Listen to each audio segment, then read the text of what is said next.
Chance for Watkins to have one last flying shot. It'll be stopped on the line and they'll celebrate it as they've celebrated everything this afternoon. The Brisbane Lions, the three-peat is still on.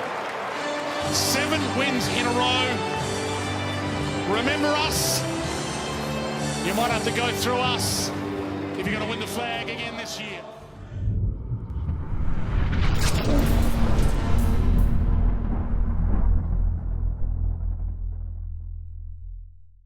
Hello and welcome to the CREEDCAST.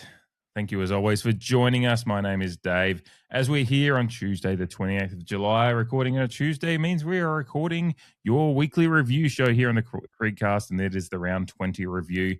Your Port Adelaide Footy Club going up to sunny Brisbane, which seems a world away from what we're dealing with here in South Australia today.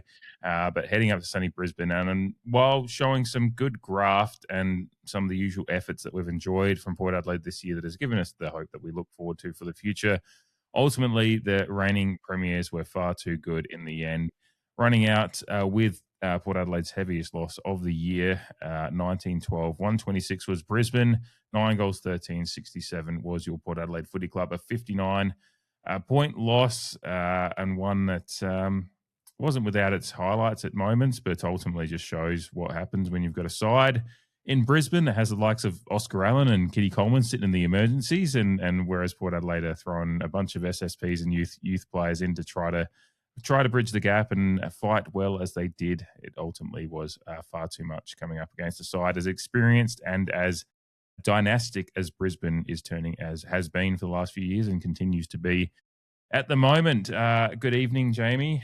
We are in the dog days of winter. We're both struggling with various ailments, illnesses, exhaustion, burnout, and the footy is in that dog days of winter stuff, as we find out going into tonight's recording that another player is getting season-ending surgery in Logan Evans, and it feels like just that little tipping point that Port Adelaide has been heading towards at the back end of the year for hashtag doing it for Dougie is that train is really picking up steam now.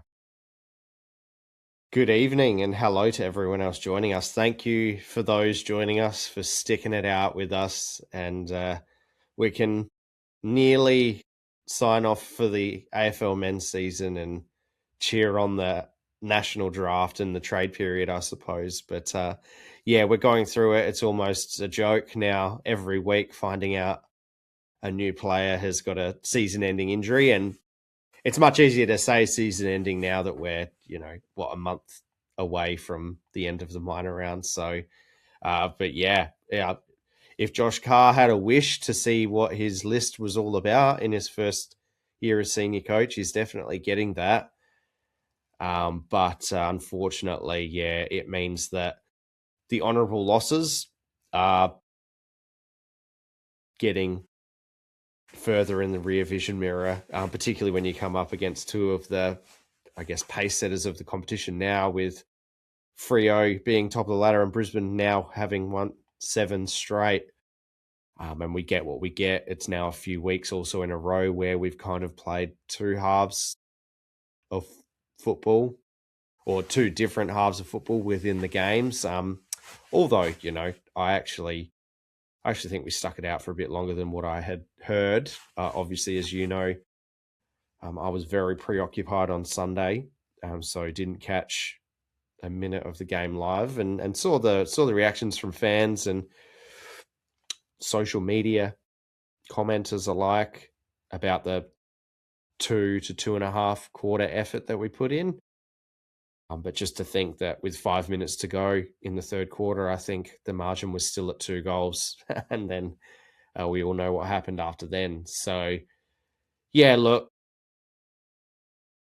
we jump on every week. It's at the point where we're not really going to say anything that hasn't already been said, like you said off the top. We saw the efforts there, thankfully, to begin with. Or in the first half, should I say? I thought the second quarter was probably a bit better than the first quarter, and we went into halftime with our pressure rating at around 180, which is all you can really ask for, and that's when it kind of dropped off after then. So we had the decent efforts. we had some players trying out different roles. We had exposure by youngsters. It's our lot now. There's no changing it, particularly with season-ending injuries. And yeah, I suppose you just take a dose of reality and look for the positives and just try and project forward as to how it will benefit us in the future. I'm sure Josh Carr is doing that, and I watched Hamish Hartlett's press conference earlier, and that's definitely the lens that he's looking at it from. But it would be remiss of us to skip over this game. We have a duty ahead of us to review the game, and that we shall. Absolutely, we will. I'm glad you brought up the third quarter, because I myself also was working on Sunday and didn't get to catch the game live. It was in the distance on some TVs at my place of work. Shout out friend of the pod, Trav, who I saw at my workplace on Sunday, and I placed him as close as I could to the TVs.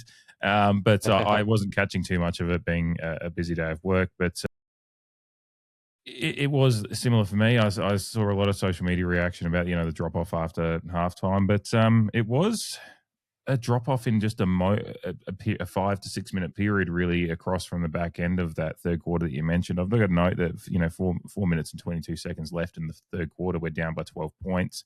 Obviously, then they kicked 3 and 4 minutes at the back end of the third quarter and kick another one pretty quickly into the fourth. And you go, I look at it at 5 minutes of play, that it essentially goes from 12 points to 35 points. And we've seen those runs a few times for Port Adelaide this year. And I think that's just, youth and inexperience and a little bit of lack of and at times it's just moments where the better team with the better experience and the experience differential with these two teams is quite vast.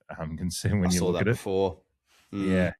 But there was a few just, and they just got a couple of, I wouldn't say lucky ones, like, good teams get the full, get the inside 50s, and they had a very, very good inside 50 differential. And then this one at 63 to 45, they're gonna make that count eventually with the talented goal sneaks they have around there. But it was just a few moments of our lack of cut and thrust with a disposal coming out of the back half, and then being able to take some advantage in those moments. And it's kind of like, that's what a sporting contest often is, whatever the sport may be, is sometimes when you're a good team coming up against a team that is lesser than you, but is plucky and has been good. We've seen it. You see it in all sorts of sports around the world. There's always a team in a league, whether it be soccer, basketball, that is not great, but they're good enough to cause you problems, and you just have to stick to your structures and wear them down. I think that's what Brisbane did, and they just found their 5-6 minutes where they could break the game open, and there's no shame in us not being able to go with them in that moment. We missed a few opportunities, but ultimately X score is not one of the stories of this game. It's Brisbane were going to win by 8 to 10 goals, no matter what no matter what X score says, because that's just the wealth of opportunity, the wealth of possession they had. And ultimately, I think Dwayne Russell said it best at three-quarter time. He had a line, and I'm paraphrasing because I don't know exactly sure what the exact wording was, but he essentially said, Port Adelaide have been good. It's just the Lions have been better. It's like, that sums it up, doesn't it? It absolutely does. And I mean, we're not strangers to Brisbane going on a short burst that takes the game completely away from us. It was in this fixture last year where it was just a 7-minute period. What was it, in the first quarter? Or in the second, if I'm incorrect there, that they just ripped it away from us. And outside of that small burst, I think us two, Eddie, who jumped on for our end of season review, and the general consensus from the fans on social media was that we were pretty impressed and proud with the performance, considering that we'd also lost, 3 players to injury during that game, most notably Sam Powell-Pepper and Asava Radaglia, Dante Visentini being another one who played a good game this time around, I thought. So Brisbane do what Brisbane do. Like you said, the age and experience differential is just off the charts in comparison. And, we looked like a team where the weight of the season is quickly catching up with us. AFL minor rounds are longer than they've ever been.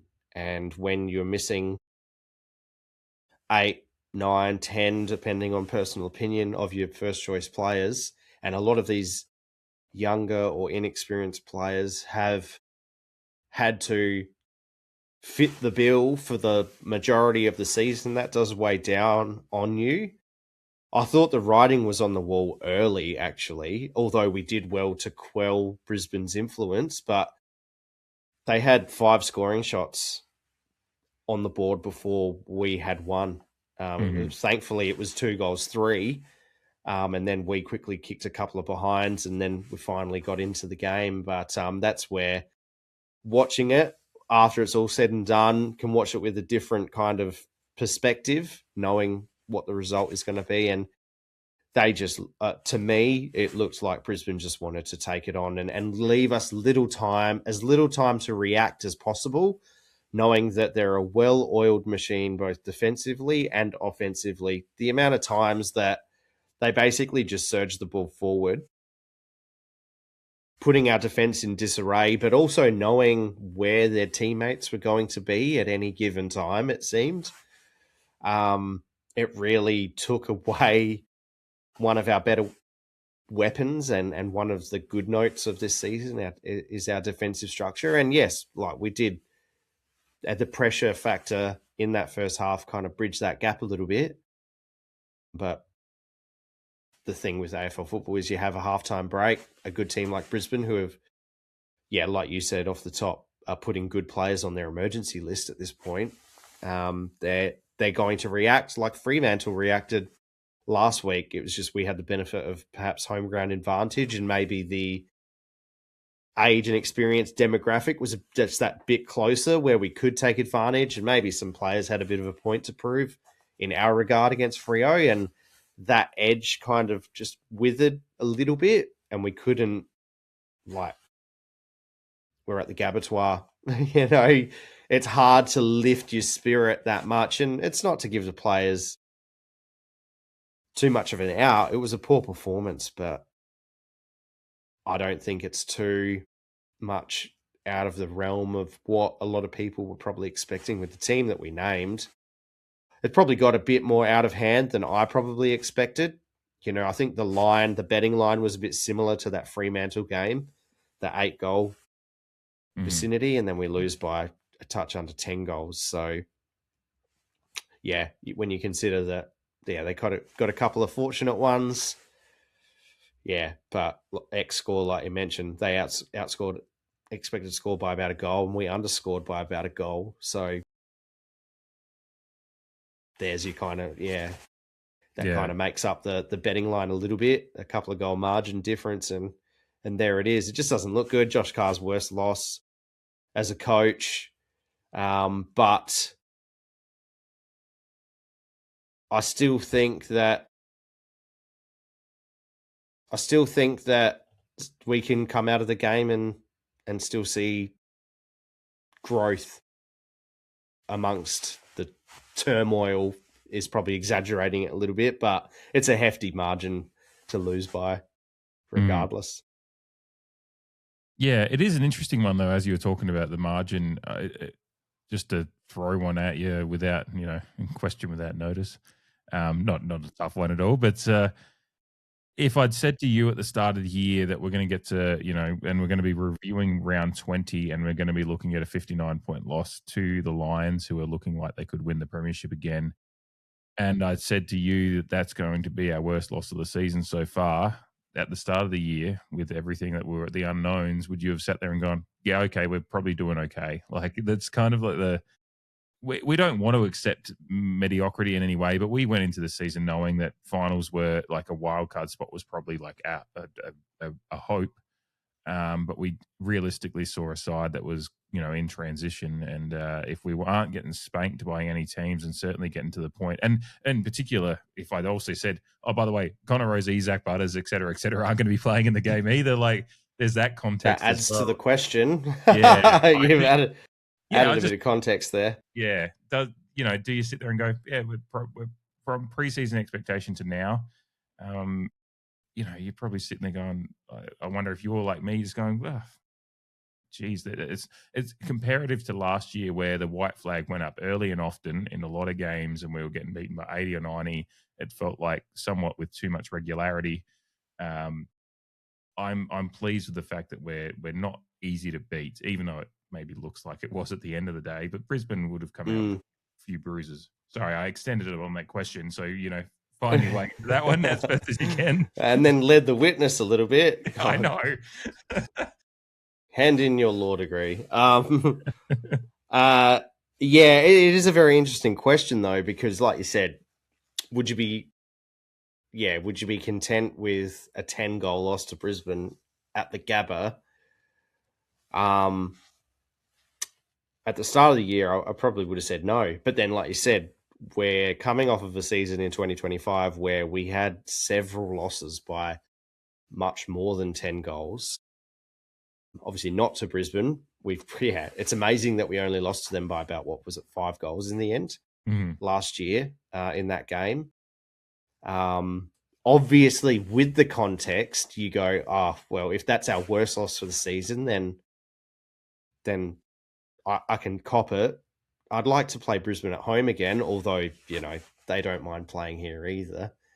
But it's just a bit tough going to the Gabba. So, yeah, I know that. I mean, I remember the recording. I remember the episode that we recorded after that. That was hectic. There was a lot of discontent in the Port Adelaide sphere. And then we played a preliminary final later that year. So anyway, kind of dancing around the topic, but yeah, it's a hard question to answer. I guess at the start of the year, I did have high hopes, and I don't want to be a revisionist and make up revisionist history. Like, I was pretty confident if we had a healthy run that we could push up more than what we were expected to do. Now that hasn't materialized at all. So if you said to me at the start of the season we'd lose to Brisbane by 10 goals, I probably would have been unhappy with it. Mm-hmm. But in the context, you can cop it. And in the context of just a win and a loss, if you go, you're going to lose to Brisbane at the Gabba, I go, well, yeah, like, no shit. Like, okay, yeah, fine. We'll just try and win somewhere else. But I can understand that the merits of the question. Mm-hmm. And I don't think too many people are. I don't think, like, people are disappointed, say, with a couple of missed set shots that would, that they would have preferred we kicked and things like that. But I don't think a lot of people are too fucked off or annoyed or, chasing anyone's head on a pike after the result either. Like, no stickers on signs on Port Road, yeah. Yeah, exactly. No Sat Carr signs on the Port Club sign. I guess having such an honourable loss or honourable season thus far has probably afforded a few tickets. Obviously, the injury list buys you a bit of leeway as well. So it's an interesting situation where the post-mortem of this game is nowhere near close to any other 10-goal loss in recent memory, that's for sure.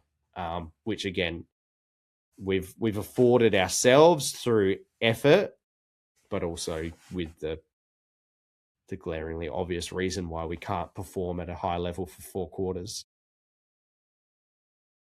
We just have to do our best. Yeah, and we'll talk about a bit more of that as we get to the lines. But a couple of points out of the match to talk about before we get there, so we can kind of just box them off and not have to worry about them too much again. But obviously, probably the major storyline out of the game was the Ty Gallup and Mitch Georgiades incident, just a touch before halftime, in which the Ty Gallup tackle for one was a little bit dangerous, but I think it was fine. And in isolation, if it had just been that tackle, would have been nothing more. But then Gallup gives him the extras, shoves him into the turf when he's defenseless, facing into the turf, and it's a very, very strong shove into the turf as it was. We've all seen it, so I don't need to go into the details too much. But I mean, we've already found out tonight, probably a couple of hours pre-recording here, as we do record on Tuesday the 28th of July, that Ty Gallup is getting a 3-match suspension. Shout out to friend of the pod, Timmy Nash, who messaged in and said, something along the lines of, kind of like it bewildered by the 3-match suspension. I'm paraphrasing a little bit. I'm not sure if bewildered, but more or less comparing it to the Darcy Fogarty one from last week, who got 3 weeks as well. And kind of saying, if Fogarty gets 3 for that, shouldn't this one be more? I replied, and this was essentially my thoughts that I'm going to throw to you, that the comparison there, I get it because these are 2 incidents that have been of controversy the last 2 weeks for different reasons. On the Ty Gallop one, everyone was wondering what he would get if he'd get anything at all because it didn't really fit into the matrices that the AFL, MRO and everything has set up. The Darcy Fogarty one seemed like it was one of those ones that's really results-based and is frustrating because that one seemed more like a incidental football incident rather than anything malicious. The Ty Gallop one was outside of the realms of what is considered a football incident. It was a repugnant act of losing one's temper on the football field and doing something to a defenseless player. So they're 2 very separate incidents, but they both get 3-week suspensions, one for the act, one for the outcome. So I don't want to compare too much to the Fogarty one because I think actually, taking off my Port hat and just going objective, I think, the results-based stuff is still something that concerns me. So I'm of the opinion Fogarty probably was a little bit heavy-handed, although I understand that based on the matrices, even if I don't agree with them, I understand it objectively. I just don't agree with how they figure that shit out. The Ty Gallop one, I think if Georgiades had ended up concussed out of it, then it's probably 5+ weeks because that's, again, you bring the results-based economy into it. He wasn't concussed out of it. Thank fuck he wasn't, considering he just come back from one. He gets 3 weeks. I think it's probably fair as a standard setter because I think this is one of those incidents that is a little bit of a standard setter for the AFL. They've kind of touched on these things a little bit recently and said we don't like some of this stuff that happens a bit too. We don't want to take away the argy-bargy of the game, but there's certain things that do go over the line. They've tightened up on some of the whacks to the stomach off the ball a little bit over the last couple of months. This one seems like another standard setter.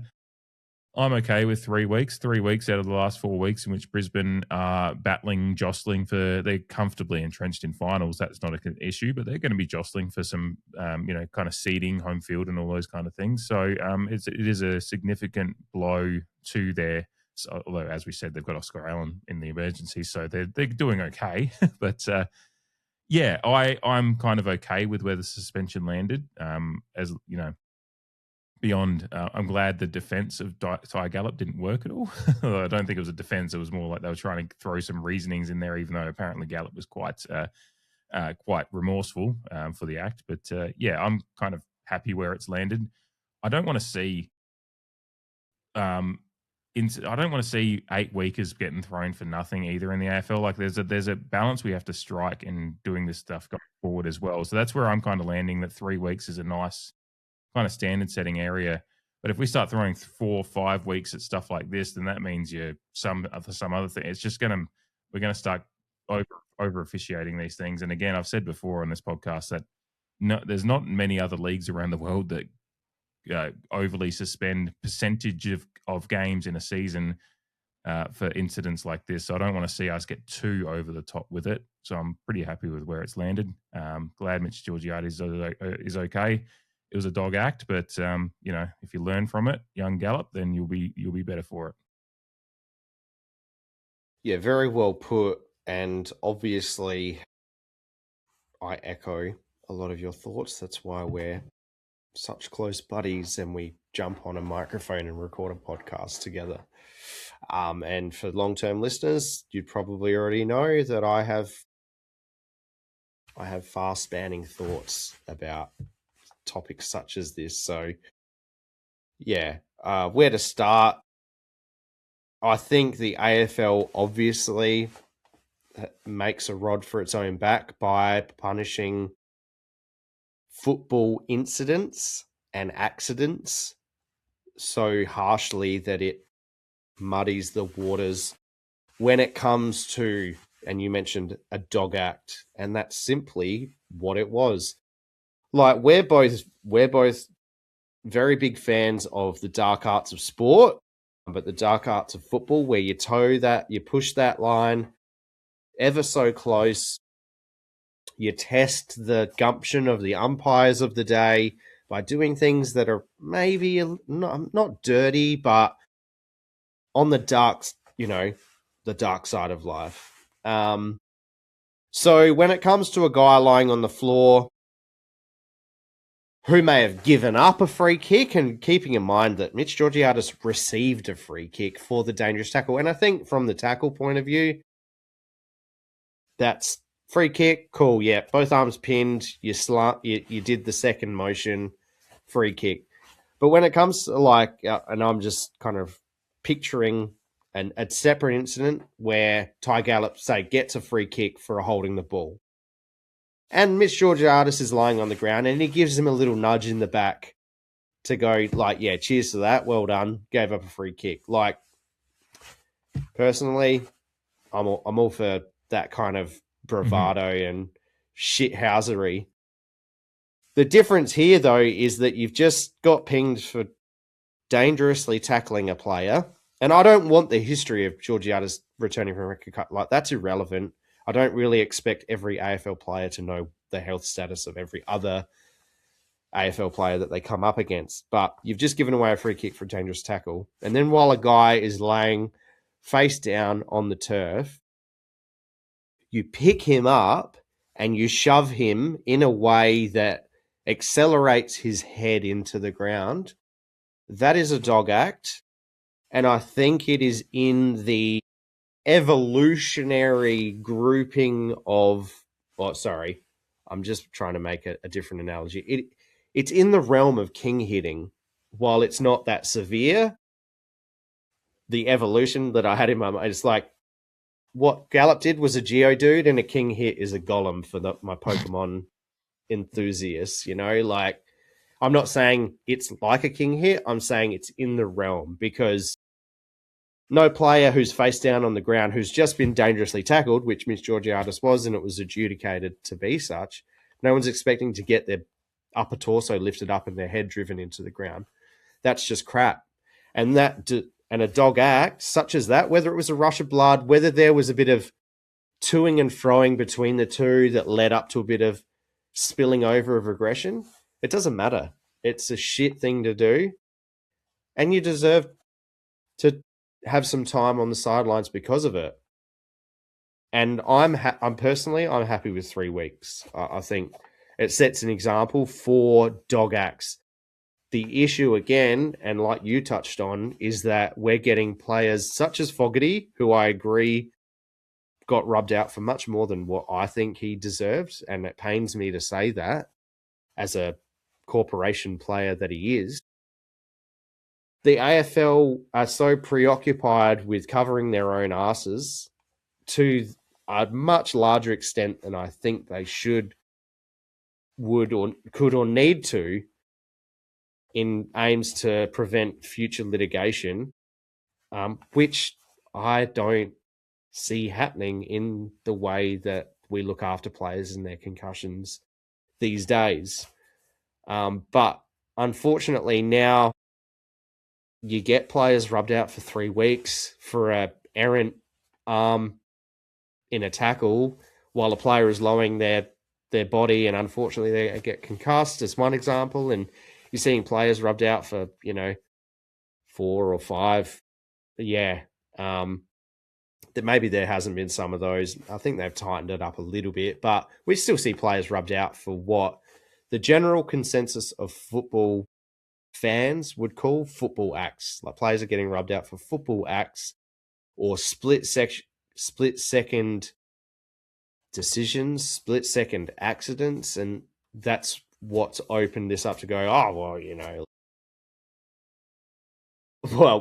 well, even harsher, if that's 3 weeks, then this should be 5 weeks. No, the football action stuff should be probably a lot less than what players are unfortunately getting, if at all, anything. Mm-hmm. I'd like to see a world where players are given the benefit of the doubt, considering the speed at which the AFL wants players to play the game. That's a separate topic altogether. The fact of the matter is, it was a dog act. I think the majority of people who love watching Australian rules football are happy for dog acts to be punished more so than football incidents. And in this regard, a dog act got punished, and I'm happy with that punishment. If it was someone on our team doing that, I wouldn't look too kindly on that sort of thing. Like I said, I like the argy-bargy. I like the shithousery of football, of a combative sport. It is also part of the reason why I like Australian rules football.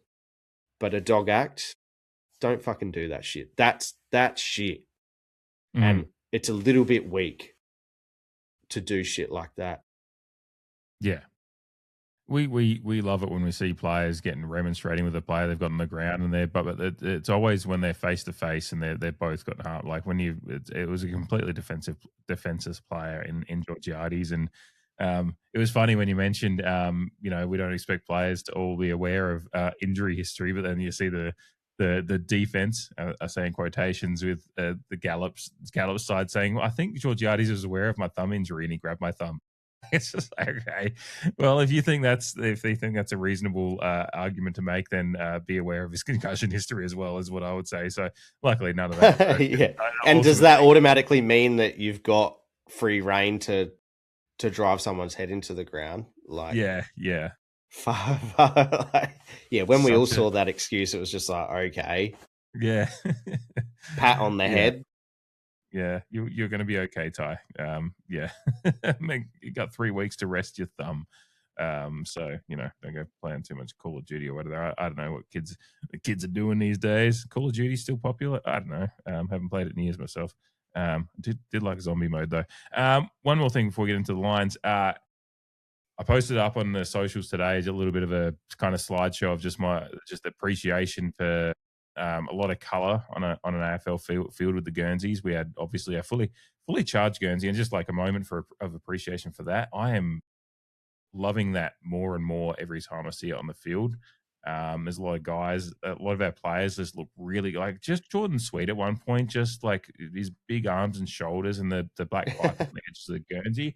Just like, fuck me, that looks good. It looks good. And then, of course, like I mentioned colour rush and the concept of two teams with going colour forward in their Guernseys clashing against each one. Like, it's great to see that happen without there actually being like one of those dumb clashes that we often see with Melbourne sides playing against each other, trying to wear a Guernsey they want to wear. We were the exact opposite of Brisbane, but there was still a good colour. There was still colour across the two, and I really appreciated the Guernsey matchup. And have you got similar thoughts on is the fully charged just growing? Like, I mean, we already loved it, but like now that I see it like a few more times now, I'm just like, this is one of the greatest Guernsey innovations we've had into our regular Guernseys in a long time. I fucking love that kit. Yeah, well, I guess when performances are low, we need something to cheer about. And this year, guilty as charged with liking the Guernseys. This year, Port Adelaide have definitely delivered.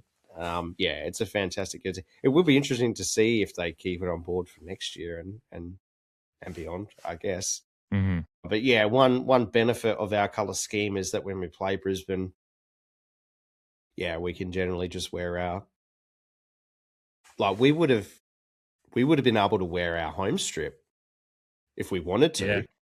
But yeah. I think, they've just gone, the people love it. Here's a good opportunity to wear it. And like you said, there's some players looking good in it, especially when they have good pipes. And long may it continue is all I'll say. Mm-hmm. Even the sunny weather and some of the shots that the photographers were getting with like the sun drenched, like, grass in the background of the players and stuff. It was just good gear for the aesthetics of the sport. And good post by you though. Some good editing to really highlight it. Yeah. I just really enjoyed it. I was like, I need to find a few shots and see if there's some good stuff to kind of show you how this looked. And I enjoyed doing that. A little bit of about 45 minutes of work with my coffee this morning. I was just like, one of those ones that like sometimes when you have something that you see like that, it's actually enjoyable to do the content, and particularly as we start reviewing games like this and the results start getting a little bit starker. Hopefully we've got some joys in the next couple of weeks, but not too much either because we're doing it for Dougie. The thread that we're trying to the needle we're trying to thread here is as far as enjoyment out of footy versus the future is it's difficult, it's stressful. But let's get to the lines. I think it's a fun place to start is the midfield because I think that's been one of the more intriguing spots of the last few weeks with, obviously Butters going out. Let's turn around. I've said to Jamie off air, I'm babysitting a dog tonight that's visiting my house for the first time, and I just saw it run behind me. So if you see that online, by the way, YouTube watchers, thank you for listening or watching on YouTube as always. But if you see my head dart at any point, it's because I'm trying to see what this my family's dog is doing because it's visiting for the first time. But anyway, midfield. Really fun to watch Jason Horne-Francis get to kind of truly take the lead for the first time, probably. Like, obviously, he was suspended last week with the Butters injury. He dominates. We're still seeing more Jace Burgoyne in there. Obviously, they don't get the win but the midfield battle was good. We even up at center clearance. Stoppage is okay. Jordan Sweet gets a good win at hit outs again. We're still seeing the genesis of some good midfield structure as far as what we're doing there. Obviously, it's just the around the ground stuff that is a little bit of where we need to work on. But how did you find, just if we just focused in on the battle of clearance, stoppage, and all those things? How did you find that? Because I really enjoyed seeing Jason Horne-Francis take the lead. He really led from the front, which was good to see, and it was reasonably, I don't think perfectly supported, but considering the kind of makeshift nature of it, I enjoyed glimpses of what I saw from some of these guys. It was obviously they were beaten ultimately, but I just didn't, as far as looking to the future, which is what we're trying to do at the moment, I enjoyed some of the signs I saw. Yeah, it's a game like this. It's really interesting because, I mean, you look at stoppage statistics, whether it be from a AFL website or a Wheelo point of view, and it's one of the only sections of statistical analysis where we look quite good and is quite favourable to Port Adelaide. Mostly thanks to Jordan Sweet, but I mean, winning the hit-outs like he did, but hit-outs to advantage, hit-out to first possession, and then first possessions.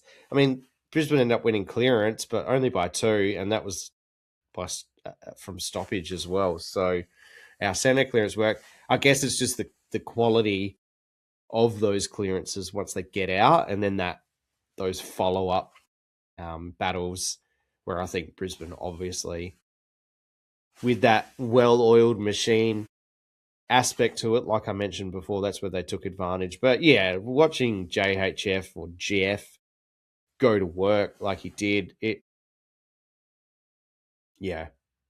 another tick in the box of the investment that we made. Not that Port Adelaide fans were really worried about it, but he's ticked off a few milestones this year broadly, whether Zach Butters has been in the team or whoever else has been in the team or not. He set some benchmarks for himself from a personal point of view, career best possessions, and things like that. He's kicking goals, his flexibility, the defensive side of his game. But yeah, like you said, him more or so leading the charge and just doing it so seamlessly. Like, he obviously looked good for that he had the rest. He had the 1 week off and he came into this game, firing on all cylinders. And like we spoke pre-recording, and I'm sure a lot of people would agree, like, in my opinion, I think he was the best player on the ground for Port Adelaide, and I think it was daylight to second. Such was the ease that he seemed to be playing the game in comparison to a lot of the other players. But like you said, a player like Jace Burgoyne, like, I think him and Jeff end up with the same amount of clearances, if I remember correctly.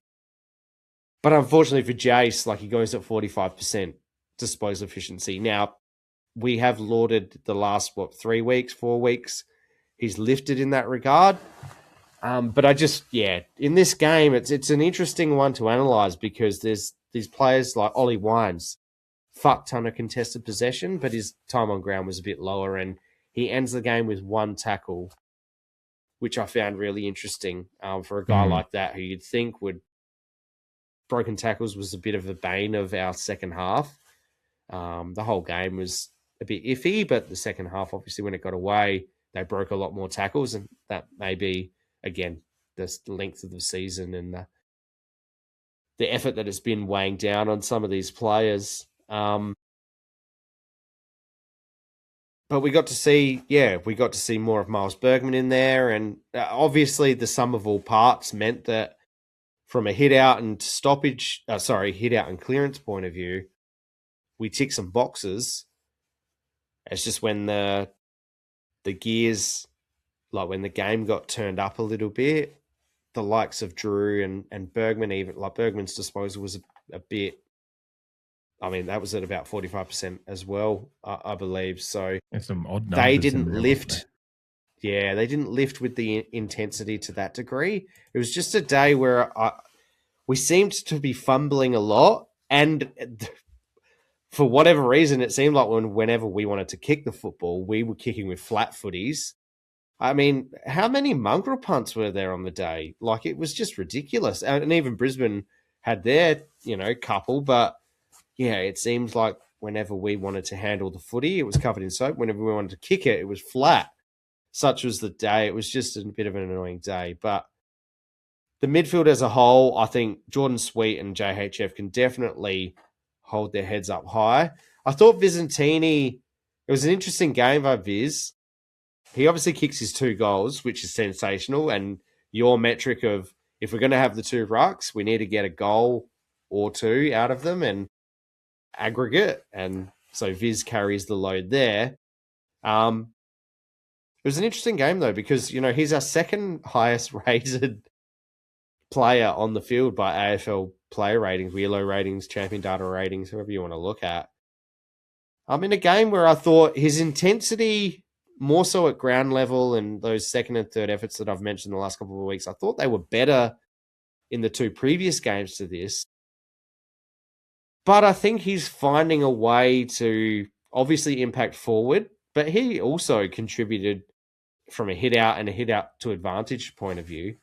Him and Sweet are really creating quite the dynamic from a first and second ruck point of view and keeping the opposition honest. And from that point of view, I think Visentini can also come out of this game with a bit of confidence now that he's getting some continuity, but he's also,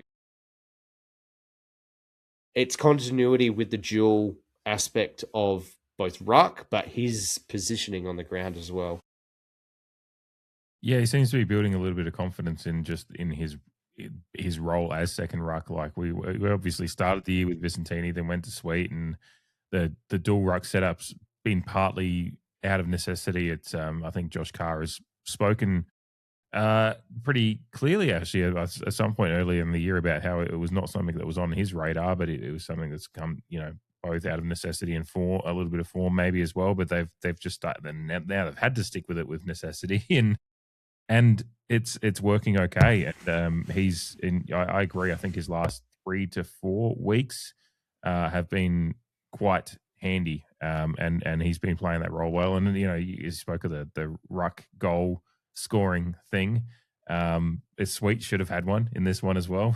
So he has a reasonably comfortable set shot, and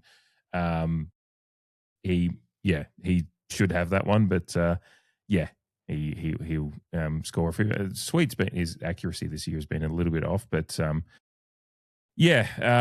overall, the Jason Horne-Francis of it all has been really, really impressive. And for Jason Horne-Francis to have that kind of game, you mentioned the player rating before, and the daylight to second. I think Hugh McCluggage was the highest rated player on the field. Horne-Francis was second, and then it's Bailey, Draper, Rayner, Ashcroft, Zorko before you get to Visentini. It is interesting that Visentini is the second highest rated one on the field, but it does show that kind of like with Horne-Francis leading the way, the rest of it was, you've got Burgoyne, Bergman, Wines, Drew. It was a little bit of it's hard to find like the second best out of those ones, and that's probably where it does go wrong outside of stoppage, and that's where it is interesting. Before I throw back to you, the stats on stoppage score and all that is like kind of where we actually do get some even numbers or wins. Scores from centre bounces 4 goals 2 to 2 goals 2 our way.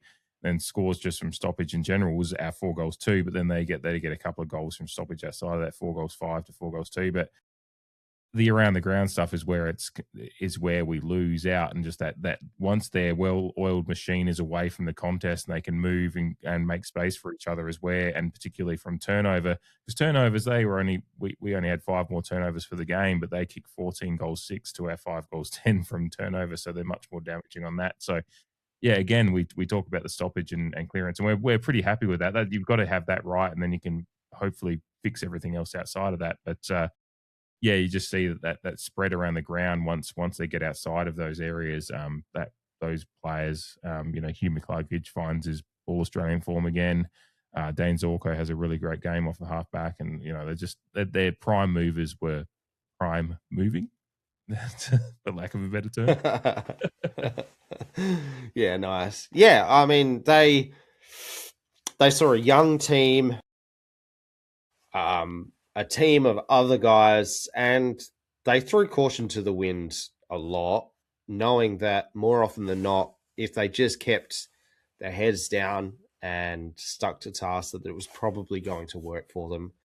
I think 90 points from turnover is maybe our worst since, well, I remember the Collingwood game from round 1 last year. It was about that, in that vicinity. We ended up losing that game by about 90 points. So good that it didn't get to that degree. Again, ethical tank improvements. Ask me before the season. Kind of shit. But yeah, it is where it clearly broke down. And again, we just couldn't get a handle on it. Like their pressure maintained at a decent level. Mm-hmm. And ours dropped off, but on top of that, we couldn't handle the ball. We kept running ourselves into trouble and going around in circles, and just some of the stuff that, like, even in our losses, we haven't really done too much. Just Brisbane, yeah. Being the large land mammal that they are, they had a sniff of blood, and they put the foot down and made us pay. And our midfield, just as workman as it is, they didn't have the polish that Brisbane had. Wines, Drew, even Burgoyne, who has had the polish. It just didn't materialize on this day. So when JHF is making things look easy and looks very comfortable,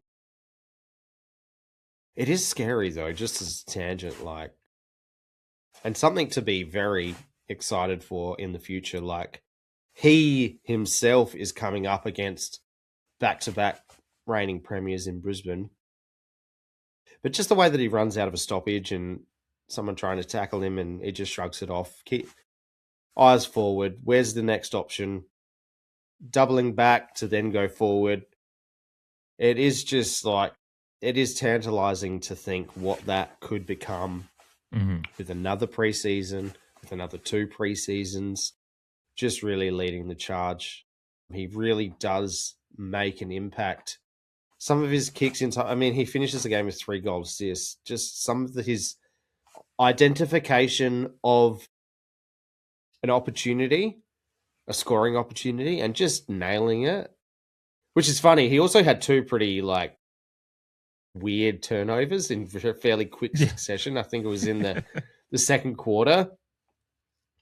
And I think that's such as the, we were talking about, I think, Xavier Bammett and the game starting to slow down for him. And, he had a bit of an indifferent game this week, but we were talking about that last week, I think.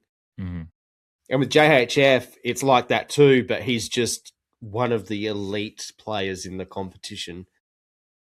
And I think the game is also starting to slow down for him, but he can get 30 disposals and really make you fucking pay and make it look very easy and powerful. And gets Like- his goal as well, which he didn't actually play really forward Yeah. time. He still finds a way to a goal. He Yeah. he didn't at all. I think that was spoken to Hamish Hartlett Mhm. in his press conference. They mentioned, and like no forward time this week, which was interesting. We seriously need the midfield Yeah. depth. Yeah. Well, it's good for him to get a game like that where he doesn't rest forward and he runs out the game in midfield. I know he had a couple of rests on the bench. I think at one point the commentator said, "Oh, they can't get it." Like I think this was in the second quarter. They were like he spent 7 or 8 minutes on the bench, so he's still going to get his stuck time on the wrong bench. side. Yeah, but he runs out the game in midfield with 100% midfield time essentially when he's on the field. So that's good shit for his development as well. That his tank is improving. Absolutely, the kid with asthma, as we became very well aware of over the last couple of years, and yeah, this is a young man, and a lot of people in the industry have been impatient. I don't think we have, and I don't think a lot of Port Adelaide supporters or Port Adelaide people have been impatient. It's mostly been external impatience. This is a young man who's ready to take the competition by storm. And I can't wait. I'm enjoying the ride. You spoke about the journey last week, just from a player point of view. This was a glimpse into what he could do if he is given the responsibility to lead, whether it be a section on the field or lead the team. He's now warming into that, or growing in capacity to take that on. And you mentioned him on the bench. Like even on the bench, there was images of him, directing traffic,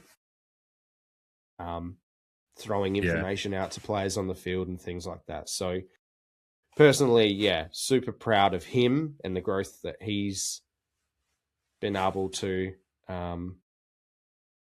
show, I guess. It's just a shame that it's a shame, but it's also somewhat of a blessing that it's come in such trying circumstances. Like you're getting a bit each way. You can see what he's got when the chips are down, but also extrapolate that or imagine what that could be when things are going a bit more in our favour from a personnel and form perhaps point of view. Yeah. Pressure creates diamonds, whatever the fuck it is. But pressure also bursts pipes. So if you're getting a diamond, thumbs up to that. But we don't. No burst pipes. No. I mean, you made the other guy's reference before. It's maybe the pressure burst the pipe of our tuna fish making their breathing apparatus up to try to take on the lions on the field. Unfortunately, it didn't work out as well. Didn't think about How that. Would that work? Let's make a breathing apparatus towards the forward line, which I find an intriguing spot to chat about. We can box it off quickly before we get into other things. A lot of the chatter, and thank you to all that get involved in the social media comments. It was the vast majority of Facebook comments in the post-game post this week were about set shot goal kicking, which is, of course, we understand. We've been right there with you for years now, being frustrated with it. And, it'd be lovely to have a fix-all solution of whether that be Jay Schultz's name coming up again in the comments a few times or whatever it may be. Still just don't think it's as simple as that.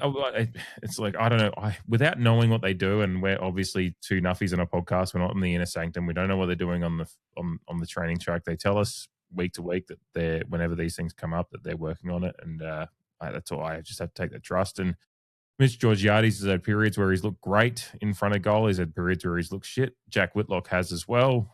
Whitlock's in a period of looking a little bit, just not at ease with his style, but he's improving everywhere else on the field, which is what I'm most intrigued by at the moment. Goal kicking doesn't really matter at this point in the well, it does. We want to see them improve, but it doesn't matter as far as the results-based economy of the fact we're not making finals.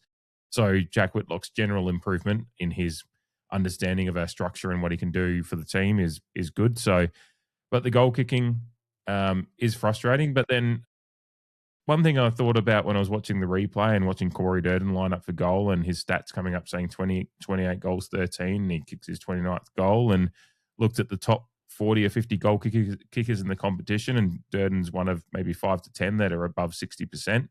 There's a few that are at better conversion rates, like Ben King, and I think, I'm blanking. There's a couple that are at the 65 to 68% conversion rate in the season, but by and large, Corey Durden is kicking well. So sometimes it just comes down to the individual being confident and having a good structure. And that's what maybe someone coming in, whether it's just coaching, can improve Whitlock and Georgiades, or it's psychological, mechanical, or both. I think it's a little bit mechanical and confidence-based. Mechanical with Georgiades, because I think Georgiades is brimming with confidence. Whitlock is a young player that's got a lot of confidence and is working well, but I think he's probably needs a little bit of maybe just, positive affirmation with his goal kicking. I'm not exactly sure, but ultimately it's frustrating. We understand that, but I don't know. At this point of the season, I think we just need to get to the end of the season and let them work in preseason and get to it. So, yeah, because that Durden stat, when it popped up, I went, well, they're not all shit at set shot kicking. Durden's actually, his accuracy is very good at a lot of those from general play, as it may be, but his set shot kicking has been reasonably good as well, hasn't it? Yeah, it has. And he, surprisingly, it's been good from distance too, although the one that he kicked, again, flat football theory, the one that he kicked from distance this time dropped short, which was really strange because he usually flushes them pretty well. It was online.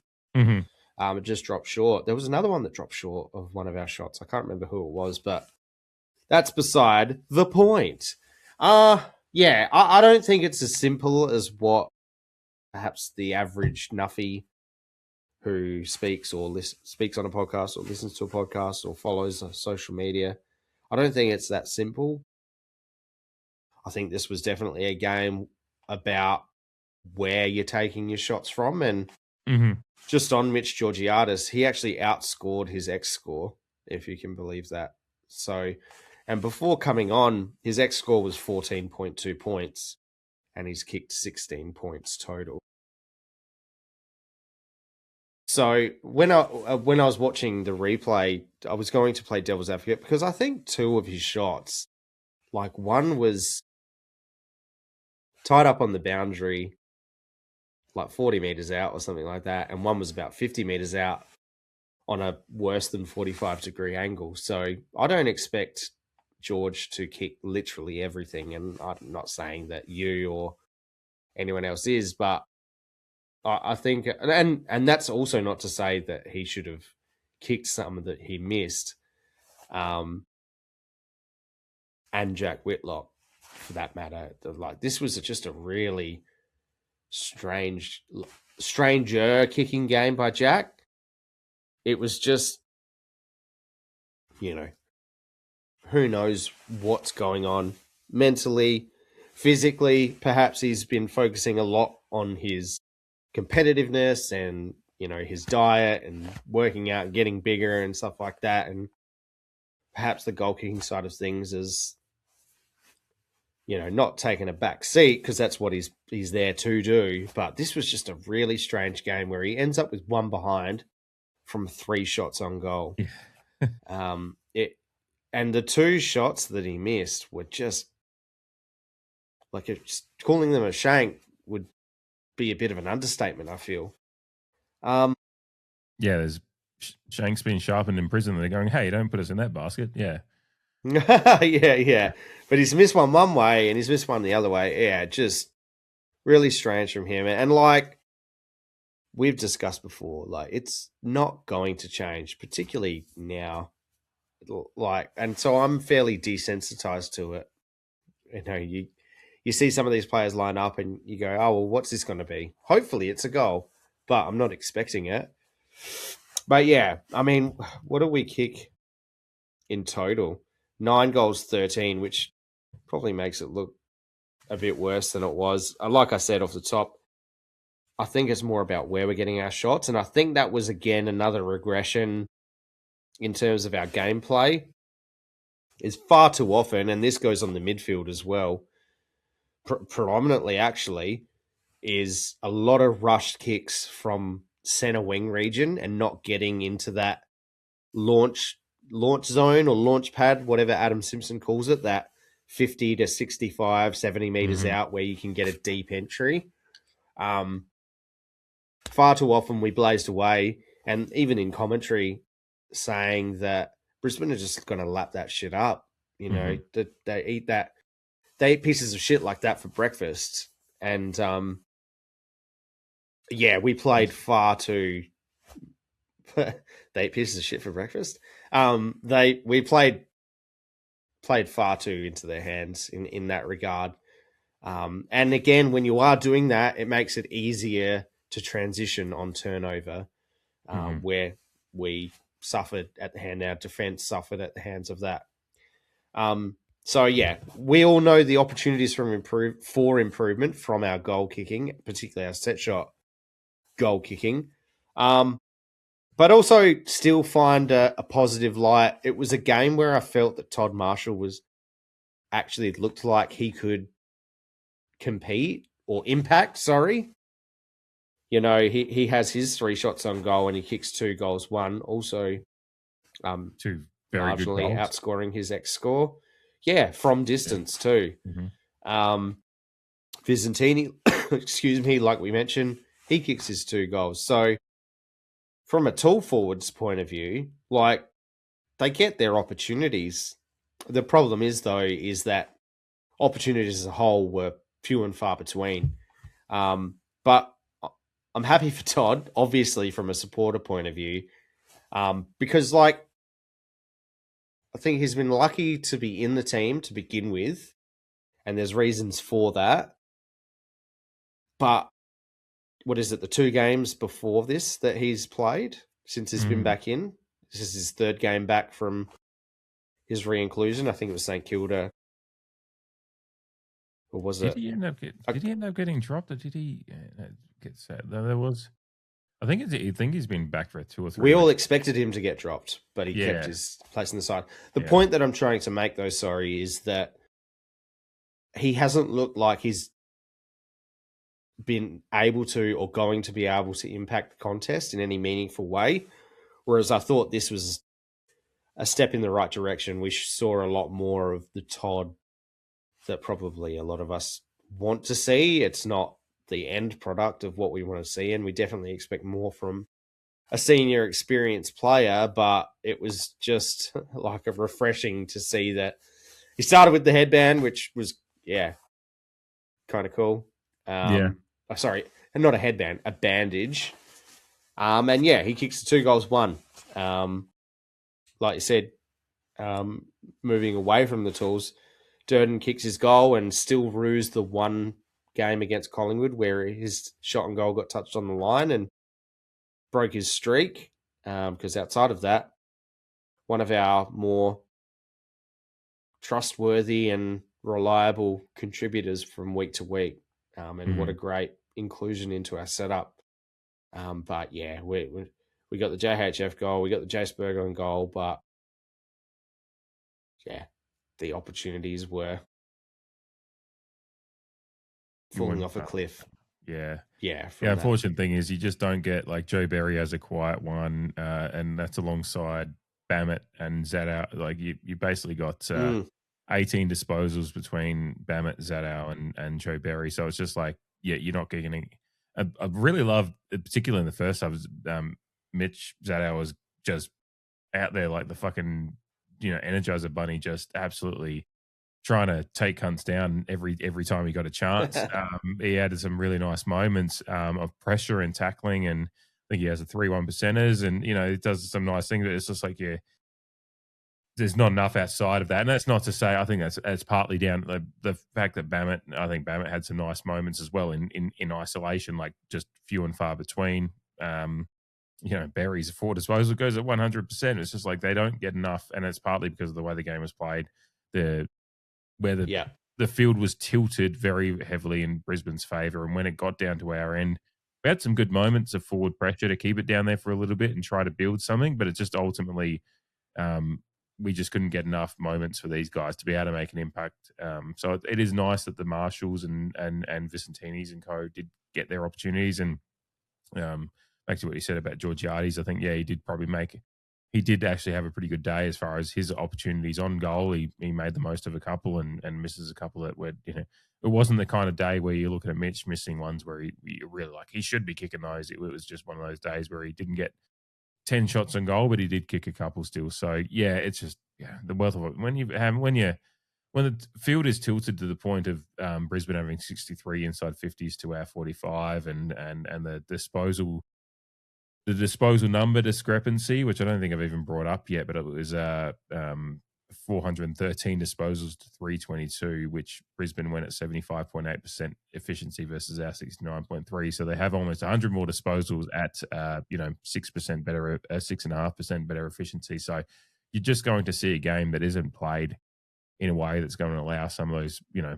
just not getting wealth of opportunity, whether it be getting good contest and getting the ball to ground for the likes of, the Berries and Mitch Sadows and Co to go to work, or it's just wealth of opportunity wasn't there. And, just sometimes you're going to have those games, particularly with a side that is playing guys like Mitch Sadow and Xavier Bammett in the side. Like, these are guys, like one of them wasn't even this side 3 months ago. Another one was an SSB side at the start of the year. And you're looking at them going, we'd like more. It's just like, we're happy with some of the development there, but you're going to have particularly. That's why we're playing the team that if they kicked one more goal in 2023, would be going for their fourth premiership in a row. There is that context that we're playing, and I think the commentators at one point said they're the strongest side they've been in those 4 years now with the inclusions they've brought in. Like, they've actually a better side than they've been for 4 years, and they're getting it's like they're like usually a side that's going for a fourth grand final appearance in a row is tapering off, but this side is somehow stronger. And it doesn't help when like Lynchy is side mouthing all the bargains that they got. Some of them genuine, but some of them part of the a now defunct draft system. In terms of the forwards, and in particular the small forwards, this is the type of game where I come away and I go, small forwards haven't had an impact. Like, no shit, Sherlock. I'm not really putting much negative energy into why they didn't impact a game. Small forwards need the ball moving with much more efficiency, with a bit more panache, if you will. And needs to be dangerous. They need it.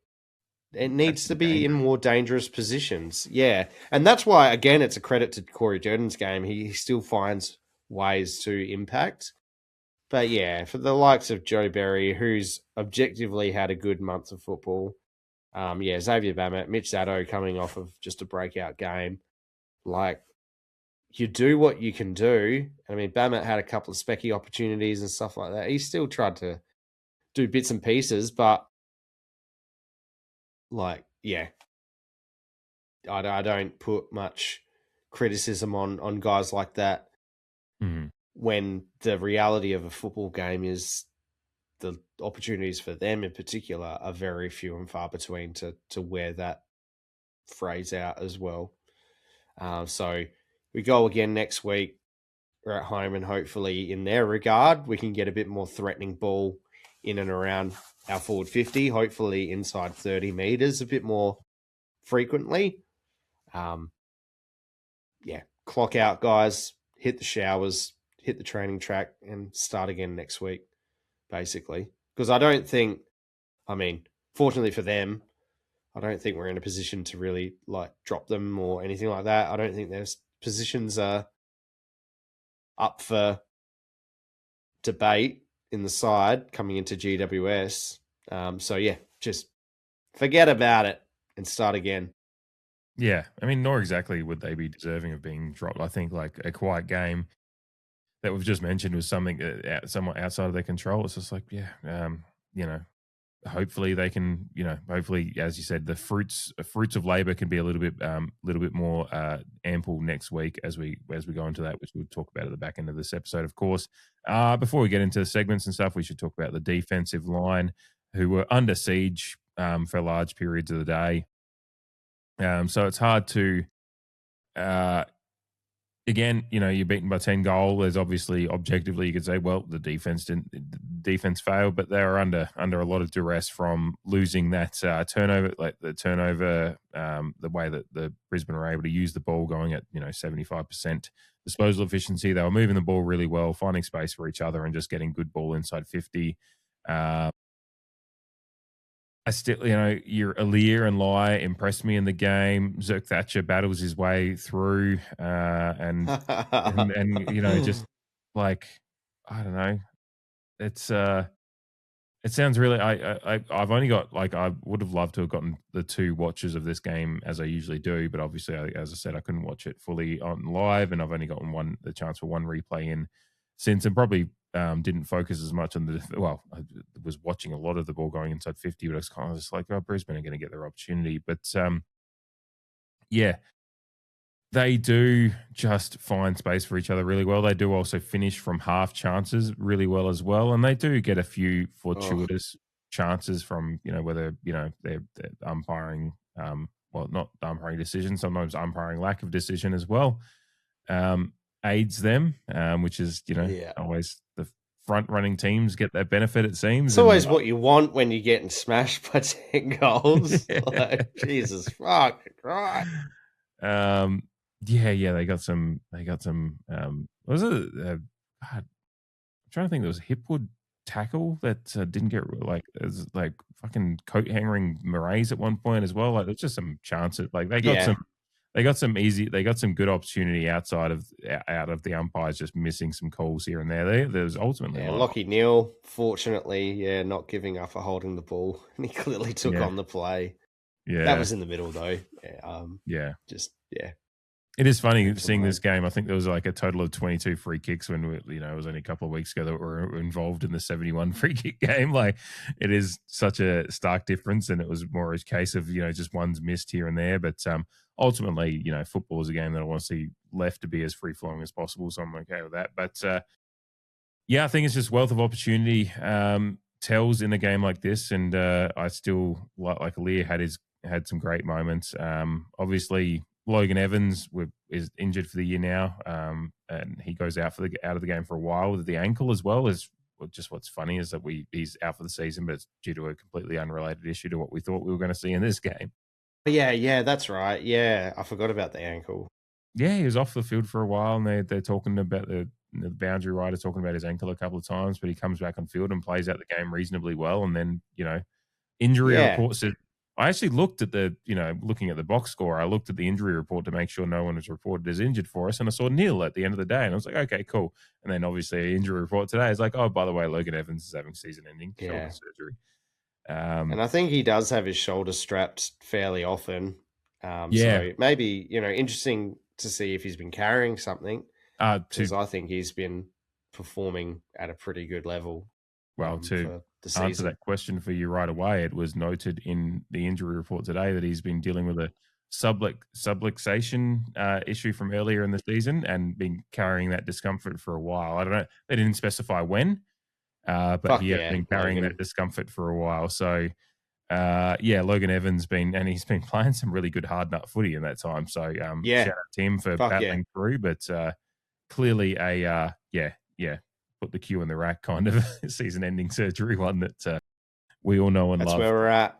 Ethical tanking areas. But I mean, how did you see the defensive? Like, I just think we got so beaten around the ground in once the ball got outside of the contest that we allowed a lot of easy opportunity coming in. So we battled away. Like, what I like about the defensive effort and defensive structure is it made Brisbane have to work right to the back end of the game to get themselves to a point of being like, we're at a comfortable distance. As we said at the top of the episode, we were 12 points down with 4 minutes to go in the third quarter. That means that we've held the line pretty well, kind of like, the 300 at Thermopylae, like, arrows blotting out the sun, but the fucking, Alir's fucking, I'm blanking on the character's name. Gerard Butler, fucking whatever his fucking name is. Spartacus. Yeah. I am Spartacus. That's a different movie. Yeah, everyone's Spartacus. So, yeah.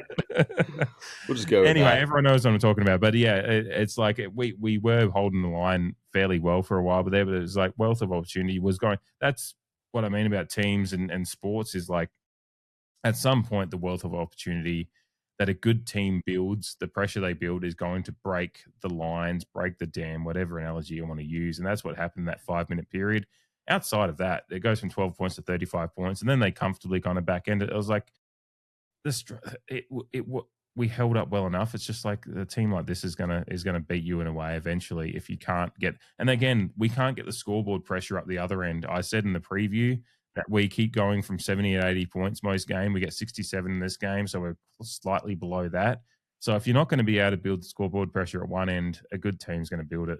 Is going to get through there at the other end eventually. Which is also funny because we got in front in the second quarter, and then in that third quarter, there was that little patch where it was goal for a few, chains. Yeah, suddenly and became Dwayne Russell goals. was Yeah. and they were laughing at that fact. And Dwayne Russell was cock a hoop at the spectacle before it, unraveled from there. Highlights package, yeah. Yeah, this isn't a highlights package of a game last week. Yeah, good on you, Dwayne. I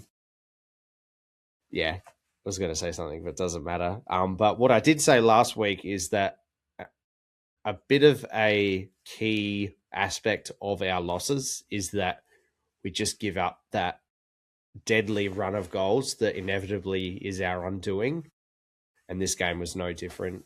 The defense finds himself in disarray. I thought the commentary in regards to Aliir and Brisbane's apparent plans about going around him was apt. You know, he ends with no intercept marks, which I'd be very interested to see when the last time that happened was, because it's rare that Aliir doesn't at least get one intercept mark for a game. And plans come to fruition for Brisbane. And I thought, and all the pieces as a whole can't stem the flow. Like you said, half chances too for Brisbane. Like, I think we did well to halve a contest on the centre wing, but unfortunately the punch went to the half-forward flank for Brisbane. There was a stoppage. I think Sam Draper gets a quick handball to Zach Bailey and he just chucks it on the boot and it just tumbles straight through the goals and done, like in a split second. And sure, you can commentate on, like, was Bailey's opponent, marking him closely enough, or was our defensive structure in place? But like when you're grabbing opportunities in split seconds like that, sometimes they're hard to defend. We also didn't help ourselves out. There was a DBJ turnover from a kick out. I think Logan Evans may have also turned it over. So there's a couple of turnover goals. Willem Drew late, like in the third quarter, trying to kick, who's not a defender, but again, commentary on the midfield and outside of the stoppage, what's going on in the game. There's 30 seconds to go in that third quarter, and Drewy has it in defensive 50 and tries to hit up Balin O'Brien, a second gamer, who's got an opponent hot on his tail already, to turn it over, and they get a late goal to extend that margin out even further to three-quarter time. I thought Lachie Jones actually held up pretty well for the majority of the game. It was one of those ones where I think he held his own. There's no glaring, missteps or anything like that. Head-to-head opponents are pretty hazy on the detail there. But from what I saw, he finishes with the 16 disposals. It was a bit of like, I can't do everything type of thing. Like when Aliir isn't impacting in the air as much as he is, so the playing field is a lot more even. All the other guys have to kind of lift their output. I thought Lachie Jones performed pretty well. 75% disposal efficiency, 390 meters gain. You mentioned Josh Lai, I think, before. He had some impressive moments too. But again, he's in his first season. Yeah, it's a harsh reality coming up against such a side. As a defensive line that's been, more than serviceable this year and has been, in its own regard, a fairly well-oiled machine for large portions of the season. Although we've been losing games, what we say a lot is it's usually not down to them being inadequate. It's just the nature of Australian rules football and what's happening up the field. A lot of that went into this game as well in regards to the defense and the defenders themselves, apart from those few blemishes that I mentioned before. And, Zerk Thatcher chasing any ball, it's hard to watch. So I think he held up his own better than the game against Freo. But yeah, if it comes to any sort of need for athleticism, he can seriously get exposed, unfortunately. It looks like it's a real effort for him to run and chase a ball. So, but, I think he might have been matched up on Logan Morris for the large part, and Morris ends up with 3 goals. But I think one-on-one, until the game really got out of hand, I thought he actually performed pretty well from a contested defensive point of view. Yeah, a little bit of argy-bargy with Morris as well, which is again... that came after... Yeah, it wasn't a Morris goal. It was just a situation that... I think it was the Sam Draper, like, when he went out of the midfield and collected his own clearance and goaled from 60 out. Did he run too far? Yeah, I did see that race. I think when I was watching, I was trying to count the steps a couple of times. I was like, it's one of those ones where I'm like, I was like, it doesn't look too far, but yeah, I saw the same feedback before watching the replay, and so I saw someone, it must be a small square.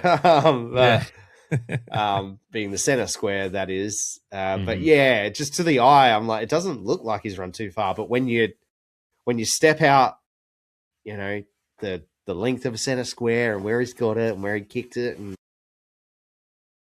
you need to be put on a sex offenders register when you're getting that deep into the lab. Yeah, I just like, fuck me, like, why? Like, because he's a Gumby looking guy, credit to him, obviously, for taking his opportunities as a footballer, after coming up through the SA amateurs. But yeah, just why? And that, what was that? 2 goals in a minute. That instance in itself. Yeah, because that was straight from like one of their. Yeah, it's just when those runs that happen, and it's just like, why do we have to deal with Sam Draper getting one of those goals? Gumby looking guy is very, very good. Enjoy that. Do you have anything else on the game as far as lines or anything goes, or happy to get to the segments and talk about the close it off talking there? Yeah, let's do that. Let's get to some positive moments.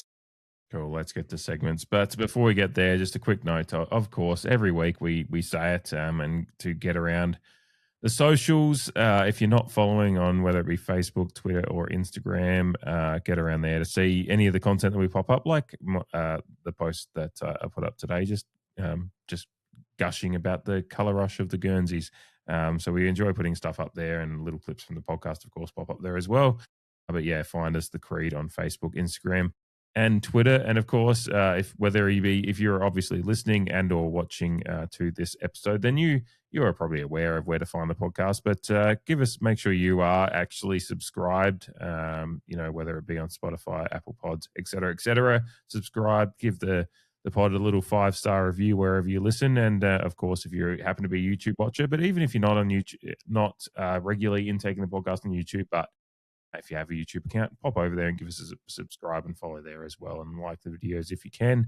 And if you are watching on YouTube, give the video a little like. Every like feeds the algorithm positively and gets the podcast out there for more people. So thank you, as always, though, to you guys that follow and subscribe and just follow along with us and support us every week. We really, really enjoy it. And thank you, as always, to you all for the interactions throughout the week as well that give us a little bit of extra stuff to kind of chew on and think about going into every podcast recording. So thank you, thank you, thank you. Let's get to the segments. And of course, we start off every week with the Wilson Gray. Down, Gray doing brilliantly, getting through to Montfries. That's Gray at his best. Wilson kicks hard and kicks truly.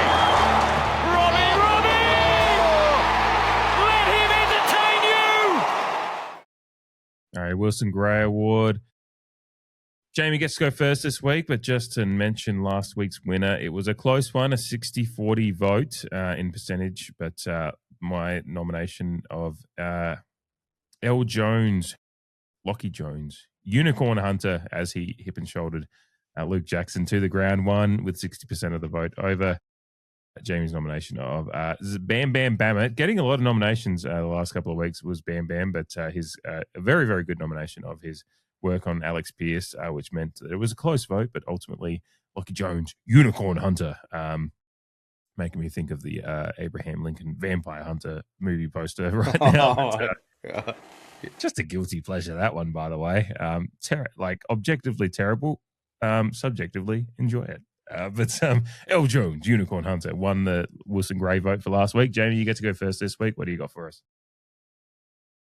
Well, we're on a run of low-hanging fruit. Obviously, some good goals, and some of the goals that we did actually kick from distance look good when you can actually nail it from distance. But just for the overall vibe and just the singular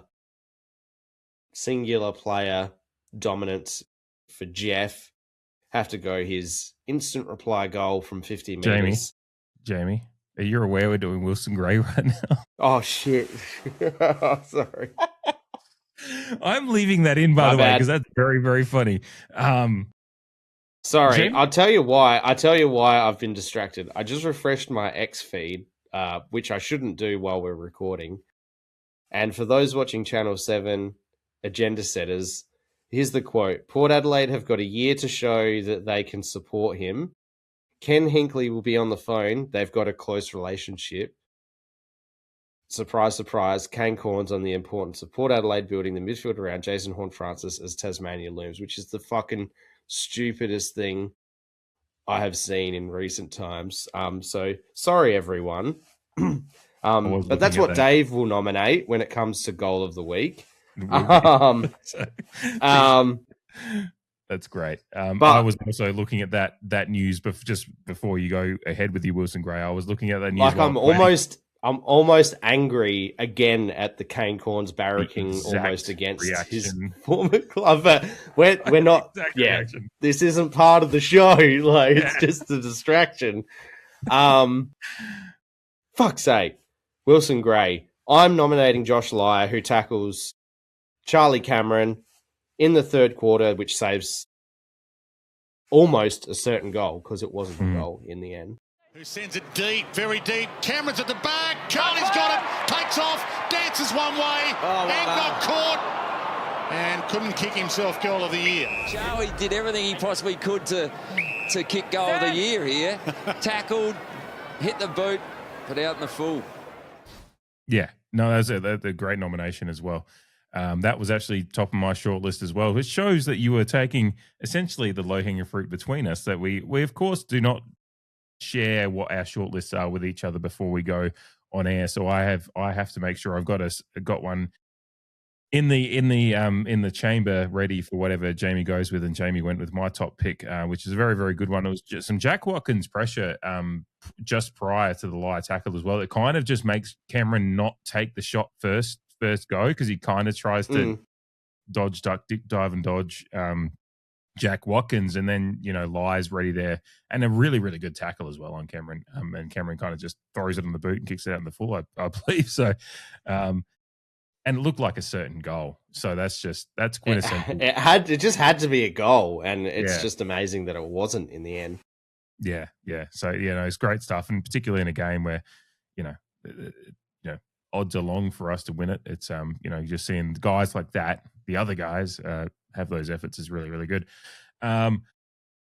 Speaking of Jeff, I'm going to nominate a moment for Jeff in his game, the very, very good game that Jason Horne-Francis did have. My nomination is about 6 minutes to go in that third quarter of sudden back and forth. Jason Horne-Francis takes a contested intercept mark of Brisbane trying to exit their defensive 50. Takes a really, really good contested intercept mark, and then immediately gets a really scything assist kick through to Jace Burgoyne, who, of course, that's when Jace Burgoyne does kick his goal. Handsworth wobbles it away. Horne-Francis! Contact! Stand! Took the mark anyway. Umpire played Horne-Francis to high contact free, as you heard, and now Burgoyne gets a chance. He selects where he wants to deliver the ball to. It gets there quickly, so the defence just doesn't have an option. So that was paid a free kick. It was a mark, but you love players that face the game, and as soon as they see something, they just hit it. They don't wait for a better option to open up. He's almost kicked through 3 Lions players there on the mark. Yeah. And 3 at the other end. It's a kind of a two-parter in a way. The mark for kick was really, really good. Had the commentators kind of in awe of the fact that he somehow scythed the kick through 3 guys that were on the mark, they thought, at one point. And 3 guys at the end where Jace Burgoyne was too.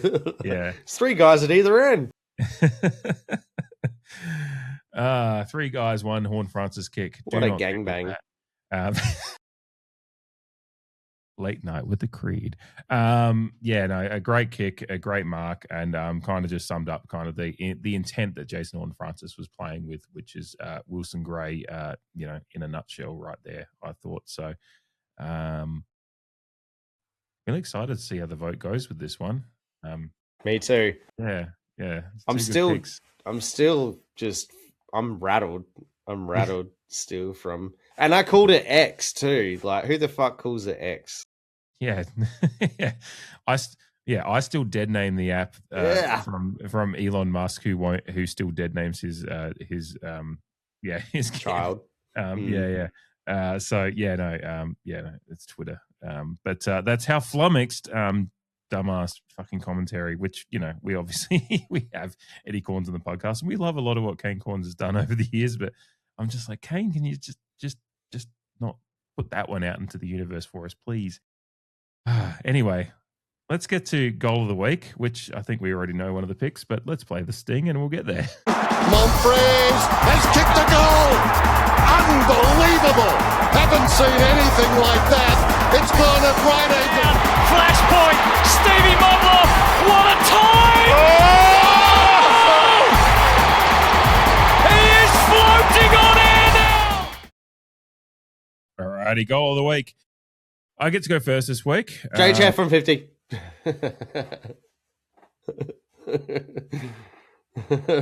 Jamie's going to actually kill me by the end of this podcast. That's good. Before I nominate my mystery pick, last week's winner with a very, very dominant, vote here, actually. I think it was low-hanging fruit for last week. But Jamie's pick of Berry's busting out of the right foot, bust used very deliberately. 82% of the vote versus 18% of the vote for Viz volleying home from the volleyed assist from Jace Burgoyne in that one as well. But Berry, which is a great goal in its own right for a nomination. But that Berry one was undeniable, considering the wrong-footedness of, well, not the wrong-footedness of it, but the opposite-footedness. 18% of the voters owe you a beer. Yes, exactly. Yeah. Yeah, Jamie's beer debt for the week before was a little bit heavier, I think. Actually, probably not. I'm not I sure. think it was. We all owe beers to everyone at this point, I think. Yeah. Go and see us in the next couple of games before the season rounds out. Although we've got the women's season ahead as well. So beers at Alberton are cheaper, so come and see us there. My nomination, drum roll, I reckon, it's tough, but I'm going to go with Jason Horne-Francis. 12 minutes to go in the third quarter. He does, and it's still ringing around the Gabba suite. Gets it out of the middle. I want to sing along. West Virginia. Keep going. Moraes hands it up. HORNE-FRANCIS to stop the rot. The Hornet kicks one. Instant reply. And great to see Port Adelaide hit the scoreboard from centre bounce. Good contest here, kept the ball in front, and then, as we know he does so well, came through from that centre stoppage and just flush one. That is really important reply. It's one way to stop the music. Yep. Cutting Country Roads off as the crowd was singing their a cappella version of that song that I am growing to hate more and more every year that we play Brisbane. But Jason Horne-Francis did us a favour, cut the song off with an incredible goal from 50 in running play. Had to really kind of thread the needle a little bit, going away from goal from 50, and still just lands it right in the spot to finish the goal. So that's my nomination. Great goal from Jason Horne-Francis, still scoring from midfield, even if he's playing 100% midfield time. Very, very good stuff. Rounds out his game very, very nicely. Yeah, how good was that goal? I'm not sure if you know how much I enjoyed that goal. But my nomination, good thing I have other nominations or others on the short list, although it was one of those games where a bit few and far between, unfortunately. But in the second quarter, with about 11 minutes on the clock, one fantastic piece of team play where we do move the ball with some fluency ends up with Vicentini's first shot on goal, which was just a nice piece of teamwork that gets it from point A to point B. And we actually look like we're on for a moment there. And it obviously would have been part of that run that inevitably got us ahead for the period there. But ends with Vicentini getting on the board. Kick under pressure that finds Marshall. Nicely delivered. They've defended well. Here they go. They've got a bit of space now through the middle of the ground. So Logan Evans to Durden to set it up. Got a few options to choose from. Long to the goal square. Vicentini out the back. Pretty good kick at goal as well. Dante Vicentini hasn't missed a shot all year. From 19 points down, Port Adelaide, to 5 points up. Mm-hmm. Yeah, very beautiful, beautiful team goal. And yeah, it's nice to see Vicentini popping up and actually finishing him off more often than not the last few weeks as well. So he's become, I think Dwayne Russell even said in the commentary, reliable goal. Sorry, that is the goal that got us ahead. Sorry to cut in.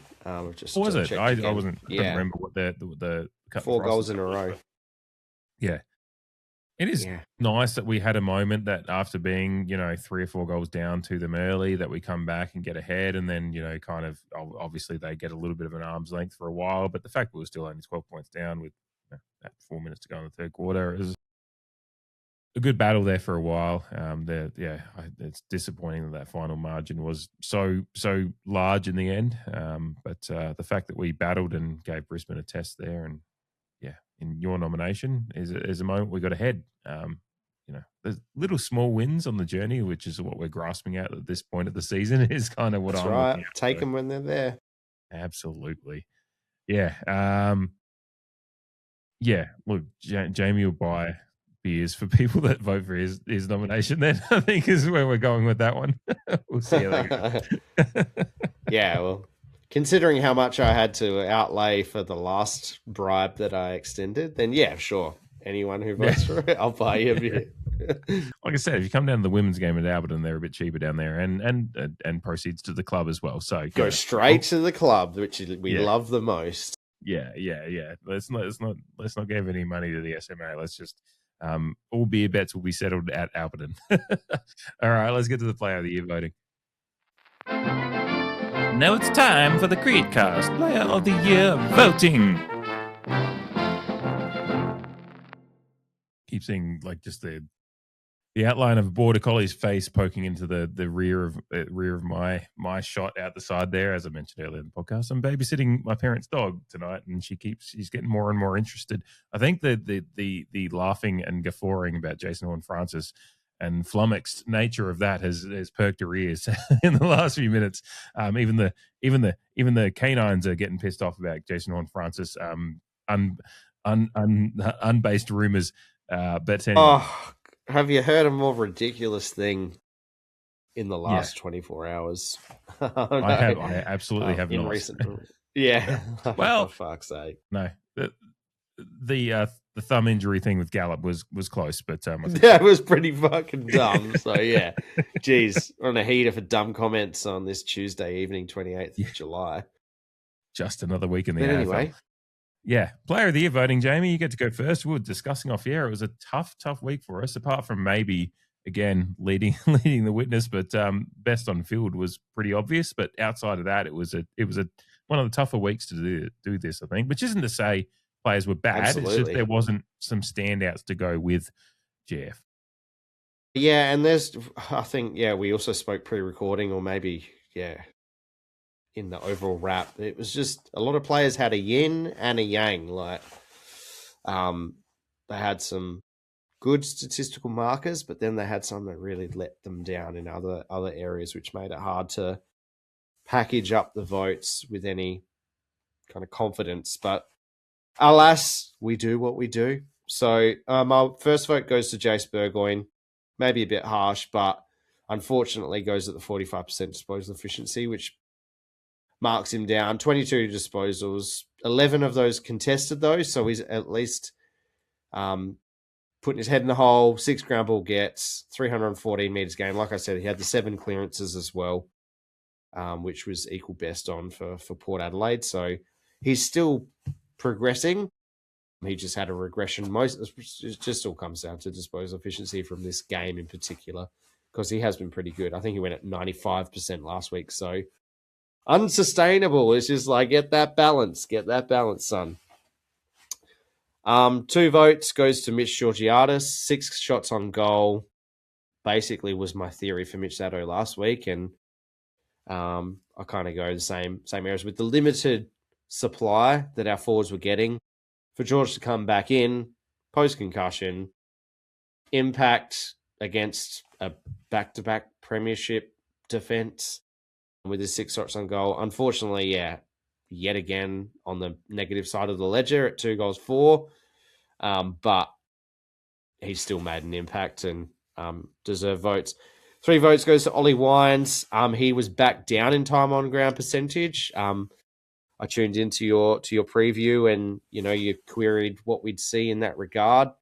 So Ollie Wines' time on ground, but he was back around the 63% time on ground, but still netted the 23 disposals. Again, 11 contested, which plays into where I've put him in the votes, and he actually went at 73.9% disposal efficiency in his 250 odd meters gained. For 3 score involvements, and he had 6 clearances himself too. So Ollie Wines still doing Ollie Wines things. 8 ground ball gets. I just would have liked him to stick a few more tackles. For him to end up with 1 was just a bit bemusing to me. But these things happen. My 2 votes goes to Jordan Sweet.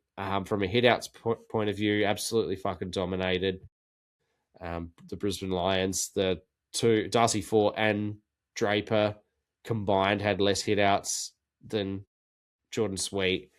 It's just a real year to relish for Jordan Sweet, and it'll be very interesting to see where he falls in our best and fairest count, because he has kept, while the rest of his teammates have been dropping like flies, he's kept himself healthy, and he's still kept a taste for the contest. So his disposal efficiency left a lot to be desired, but with 37 hit-outs, 10 to advantage.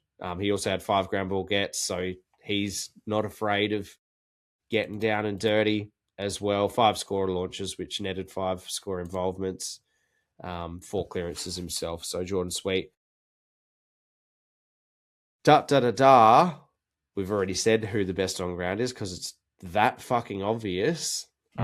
He needs the Golden Gate Bridge between him and the next best player on the field from a Port Adelaide point of view.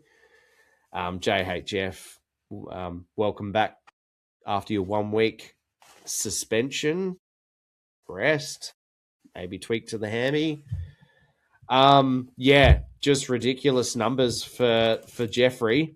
30 disposals, obviously. It's nice to, again, just nice to see him cracking that 30, because for the last couple of years he's been getting the mid-20s at most, and this year he's comfortably getting 30 at stages and really making a huge impact. 15 contested possessions, 4 intercepts, 11 ground ball gets, using it at 73.3%, just under 450 meters, 3 goal assists, which is rare that you get that many in his 9 score involvements, 7 clearances, 4 from the center, 6 inside 50s, 11 pressure acts, 4 tackles, which goes to that kind of defensive improvement that he's had. Just a bit of a ridiculous game for Jason Horne-Francis. And again, really proud of him for putting his best foot forward. Obviously trying to get the team a lot closer to Brisbane than what we ended up. But yeah, he left no stone unturned. Mm-hmm. No stone unturned indeed, and obviously my best on is Jason Horne-Francis. It was one of the more, I mean, usually every week I think our best on is probably more or less obvious, but there are some weeks that we go, there's the 2 guys that we think deserve 5 votes, and occasionally we do differ on our best on, but this week was going to be... Sorry to cut in, just talking about best and fairest. Now that Zach is out of the picture potentially for the rest of the year, this may actually bridge what I assume. I assume that Zach Butters will be leading up until he's injured. Mm-hmm. But it'll be very interesting to see how close JHF is at that point, and this last period to see how much he bridges that gap or perhaps takes over. Yeah, and because we all know that the best and fairest voting at the club is, a different system, and we've seen years where Travis Spoke finishes, top 3 in the Brownlow, but Darcy Byrne-Jones wins the best and fairest and things of that nature. So, and that's not to say that it's wrong. It's just actually like I do think the voting system is really, really is good. I enjoy it, and I think it'll be really interesting to see what that means for both our voting, because I tally it every week and then I plug it into a little sheet, but I haven't actually done the math on it for a while. I'm like looking forward to doing that exercise in the next couple of weeks as we head towards our final, like our season review, because it's kind of going to be a surprise to me, because I know that Butters has been getting a lot of the votes from us, but there's a lot of guys that kind of pop up there pretty consistently, and the ones below it, and then these next few weeks, whoever pops up there, will that bridge any gap there? I think Butters is still strongly favourite in our votes, but these next few weeks of no Butters means that there's opportunity for guys to max votes and maybe make it interesting on ours as well. So a lot of good areas to watch in as far as postseason awards go for the club-based stuff. I obviously just mentioned Jason Horne-Francis is my best on. One difference in play, so there's 4 players we have the same, there's one difference. I don't have George in mine. Was very, very close. He was an honourable mention. But I have, maybe it's just like he's my boy this year. You're my boy, Blue. Or You're my boy, Blue. But in this instance, it's my boy Josh Lai, number 43. I've got him in my 1 spot. I just again, like what he does for it, I think he's become so integral to our defensive structure, and our ability to stay in games like this has been a lot down to just the athleticism and competitive nature of Josh Lai.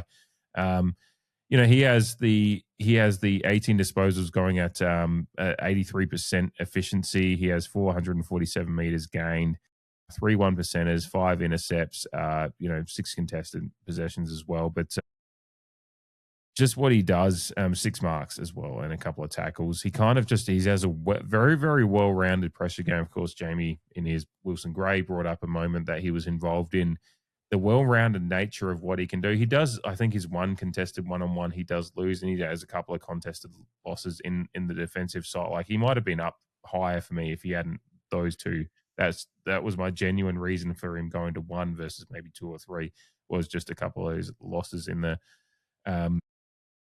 forward 50. But beyond that, I thought he was impeccable again. And I think, again, 7 rebound 50s as well, which was by far best on for us. So, like, he's doing a lot of, his game is just very, very well rounded. He's getting more involved as well. Like, his disposal numbers are going up.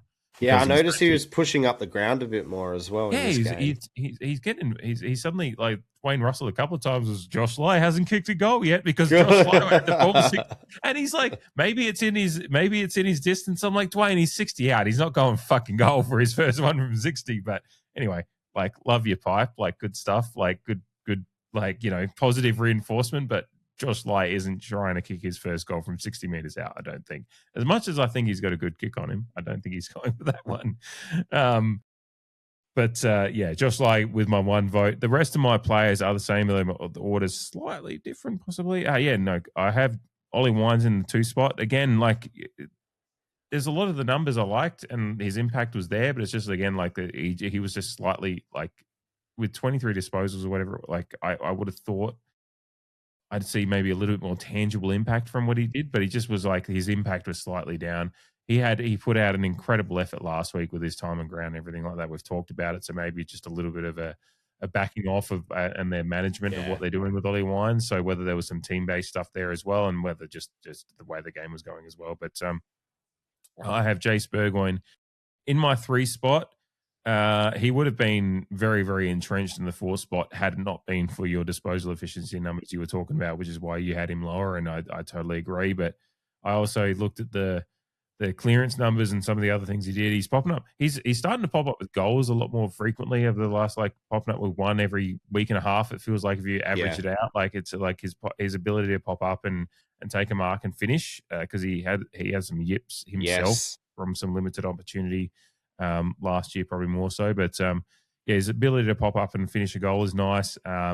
His disposal efficiency was very, very concerning this week, but I think that's for me, it was when I was doing my votes, I was like a byproduct of getting involved more in some of the midfield game and, just trying to balance out what he's doing. So I ultimately got him up there because I was like, the clearance numbers are great, contested possession numbers. Like he was doing something. He was doing something over the past couple of weeks he hasn't done much of, and I appreciate the efforts there, and am kind of just buoyed by what Jace Burgoyne's his expansion of his game and his ability to impact our side, because at this point he's played a lot of different roles already for Port Adelaide in his relatively short career still. So yeah, definitely. And I had Jordan Sweet at 4 as well.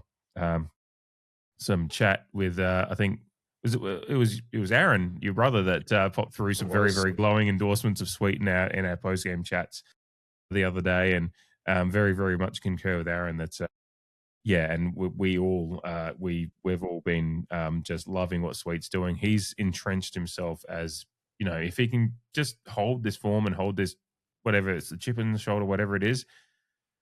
He's 28 years old. He's got a few more years ahead of him of being, he's entrenched himself as the number 1 ruckman. He's playing good football against good ruckman, whatever the opposition comes up against. He's actually winning hit-out battles more often than not. So, it may be hyperbole, but Jordan Sweet is worthy of God status, to quote. So, yeah. Hey, no arguments. That's how much he rated his game. Yeah. Hey, look, I was talking about the way his shoulders looked in that Guernsey earlier. A lot of God talk with the Odyssey out at the moment, and Jordan Sweet with that Guernsey on could take his mantle up with the Greek gods. I don't know what his name would be. Jordonius. I don't know. Go with that. I mean, I'd say I mean, he could just be an Adonis. Yeah. If he's looking that good. Yeah. He looks fantastic, and Aaron's sentiments are very, very much appreciated and agreed with. It was a tough week for the votes, wasn't it? Trying to thread that needle of rewarding a few, because there's a few that I wanted to, like I said, George was an honourable mention for mine. Enjoyed Durden missing out hurts me a little bit. He had some connected. I don't think he put 2. Yeah. Well, he had like 8 score involvements too, which I feel probably could have, should have, or would have been rewarded. But what's done is done. Yeah. No, Durden was good. Another one I found it interesting. I saw someone on Twitter say like they don't understand how Moraes can be a footballer. I was just like, I thought Moraes mentioned for a bit of a suspect also entered those comments as well. I'm not on that wavelength. Yeah. I actually thought Moraes did some nice things. He wasn't in contention for my votes, but I also found it interesting that Moraes having 14 disposals went at 100% disposal efficiency, which to have double-digit disposals and go at 100% efficiency is very, very good areas. And I thought he had some nice. He sure moments. did. He had a He also dip, dive, and dodge moment that was very, very nice as well. And it was something else. I saw something else too. He was fourth for pressure acts. Maybe that's what I was looking at, and equal first for tackles. So, I am not on the same page as that person or one of the usual suspects who was in the comments agreeing with that person. Trying to kill off another second-year player. So, just a tidbit, maybe a little bit of a drive-by. But yeah, I want him to continue playing AFL football for Port Adelaide. Yeah, I think his field intelligence is very good, and that's what feeds a 100% disposal efficiency number in a game where you're under a lot of pressure and a lot of players were going well below those numbers in a team that went at below 70%. If you're having double-digit disposals and going at that kind of number, you're doing some things right. So, and he had 5 score involvements himself and 2 goal assists. So, Moraes actually had a sneaky, nice little game, which makes it all the more perplexing that some other person on Twitter decided, I don't think he's an AFL player.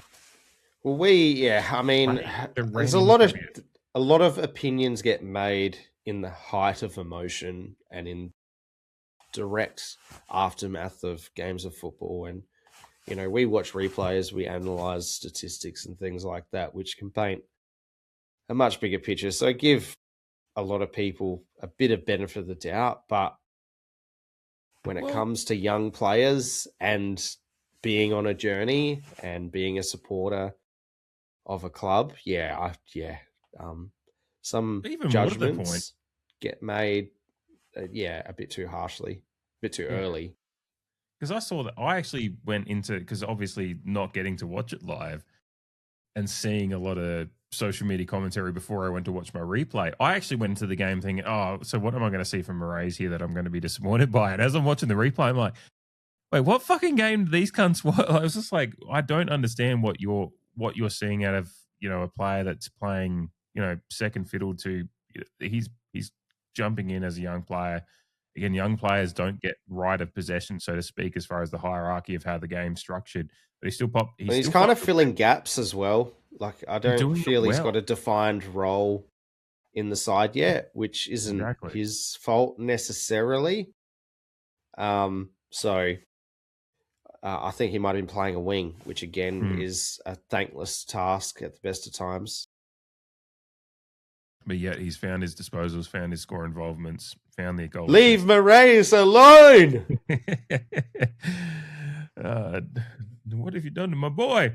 Good stuff. Alrighty, so as we wrap up this podcast, we of course look forward to next week, which we'll of course preview properly in a couple of days. But we play GWS at Adelaide Oval on Saturday evening, a 6:05 p.m. kickoff on a day that is looking mostly sunny with 15 degrees as the high. So hopefully, while a chilly evening is probably in order, being the 1st of August, I was going to say late July, but it's actually the 1st of August that the game takes place on, of course, on Saturday.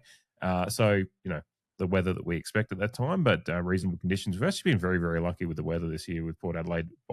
We have. Beyond the gather round, I don't think we've even had rain. It's just been cold and sunny mostly. So been very, very lucky, and it looks like it's going to continue this week based on what the current forecast is. Of course, GWS, interesting place that they're in, interesting place we're in with all our injuries. Willow Ratings currently has Port Adelaide at a 50-odd% chance of a 3-point win or something like that. So it is so it's going to be a draw. Yeah. Hey, we've had everything else this year. Why not have an ethical draw? I don't know. It will somehow keep us in the position we want to be or something like that. Obviously, the major piece of news in the injury report this week is Logan Evans down for the season with a shoulder surgery to get him right for next year. So we look forward to seeing Logan Evans back next year, bigger, better, and stronger. He's, I think, had a quietly incredible year as far as bouncing back from what was an indifferent year last year. But again, that throws up the selection question outside of whoever we may be looking at out of who played this week that we may be looking to drop. But we're starting the stack's starting to get a little bit thin as far as what we bring in anyway. So how are you feeling with the fact that Evans is out now and we get even thinner as far as the stocks go? Well, unfortunately for Bergman, he's going to be moved back. I don't know how else you can facilitate the change. I did see a comment in that as an extension of that on Twitter earlier to say that perhaps Will Brodie comes in to facilitate Miles Bergman going back. It'd be him or a Jackson Mead, I would assume, coming in. Not too dissimilar type of players. It just depends if Josh Carr wants to, give Brodie more than one game for a season. After bringing him over. But yeah, GWS's injury list, definitely makes us feel a bit better about ourselves because they've got a lot of names on theirs as well. So it should be interesting. I'm hoping that, the Logan Evans magnet is just the only force change. And I don't really envisage, I'm not 100% sure how the matchups would work because it's going to be a VFL team coming up against an SNFL team by and large, to be harsh about it. I did see a good opinion though about with Radicalia's injury taking him deep into next season. The person who wrote it would like to see Ram get a good block of games now, which I don't tend to disagree with, considering that we're actually a good shot to win this game, funnily enough, at home with both teams' injury crises. But I do see that opinion. We got to start preparing for next year. It's just where we're at. So that'd be an interesting choice to make. Zerk Thatcher, while he's all right in a one-on-one, when the ball gets out into space is where he's really vulnerable.